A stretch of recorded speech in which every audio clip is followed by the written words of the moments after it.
This video will show you how to create a new prospect. Most often it's when you take a phone call and someone is interested in our system. We do have scripts and what we say and how we try to get them scheduled. This is just going to be about how to do it though. So I'm going to come up to New Prospect. The first thing it's going to ask for is the zip code to make sure that the person that's calling is in fact within the area that you service. And here's the form that we fill out. So I'm just going to give it test information. For the phone number, I always try, it does look for duplicates, so I always try to give it something that I haven't used before. Basically something that is nonsensical that I probably haven't used when testing previously. So I can just put, as long as it's the right number of characters. Email is required, and sometimes people don't want to give their email. The reason it's a required field is so that people don't skip over asking for the email address. So as long as it's in an email format, it'll accept it.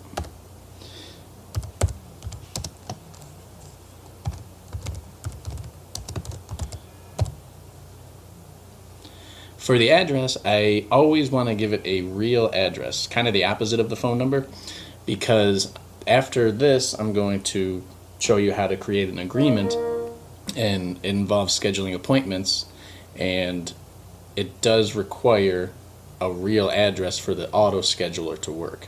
Now, we do already have videos about scheduling appointments using the auto scheduler or just manually scheduling it, but when I go to schedule an appointment, if there's not a real address in there, then it won't work properly.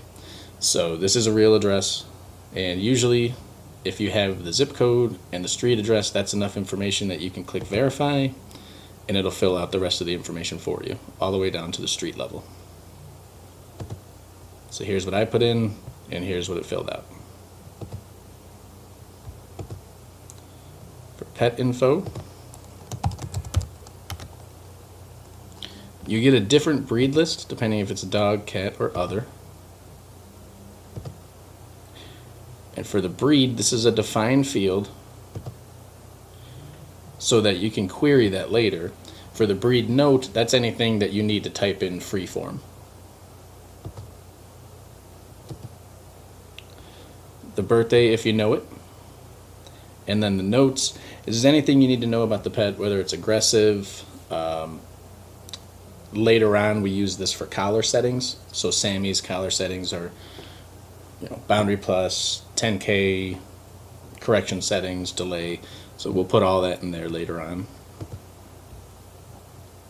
The prospect type, in this case, it's usually going to be an inbound call. For the referred by, I'm going to make the source phone. For the referred by, this is a customer search the same as if you clicked up in the top left and we're looking for a pre-existing customer. And if it's a way to keep track of who referred them if you give a gift to that person. So if I just do a customer search, I have several accounts from testing previously, but I'm going to say that Brad Kilkenny of Northeast Ohio referred this person. In this notes field, this is going to be the customer notes, which will be there indefinitely. Now you can leave notes right now, but typically in the flow of a conversation, you may want to just fill out the necessary info, get to the schedule, and then leave your notes at the end. But just for our purposes, so I put test note, finish, and once it's been successfully created, it's going to take you to the file you created. So here's our new prospect, here's the test note I created, and like I was saying, you could leave that note later by coming here, select the note type,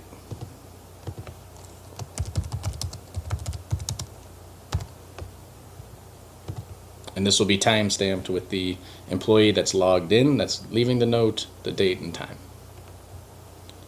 And that is how you create a prospect.